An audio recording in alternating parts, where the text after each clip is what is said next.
Matthew 25:36. When Christ was talking, he said, when I was in prison, you didn't come to see me. And they were like, well, when did you go to prison, Jesus? And he said, what you've done to the least of them, you've done unto me. And he also talked about people sick and people that are homeless and so forth.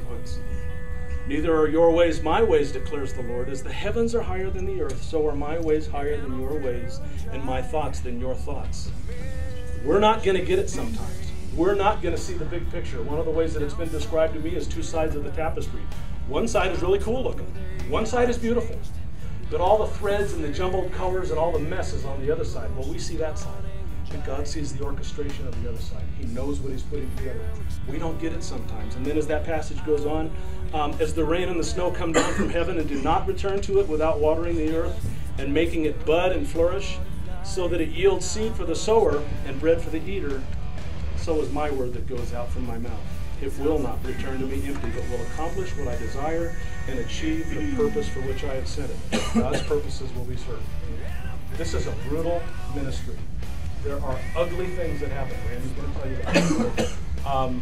But there is nothing more fulfilling than knowing that you have been the person, like in Ezekiel chapter 3, that stood on the wall and said, there's trouble coming, and made the warning. That passage says this: if you see trouble coming and you don't warn them, their blood is on your hands. They're dead. They're dead, but their blood is on your hands. If you see trouble coming and you warn them and they ignore you, that's their fault. They're still dead, but it's their fault. And their blood is not on your hands. We have chosen to not have their blood on our hands.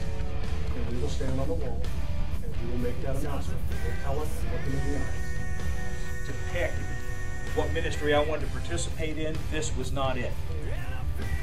But when God knocks on the door, and you will know, and you will be invited, and you will get excited about it. They're just like everybody in here. They did something wrong, and they're doing time for it.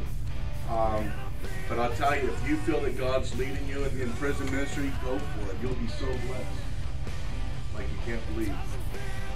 It's incredible.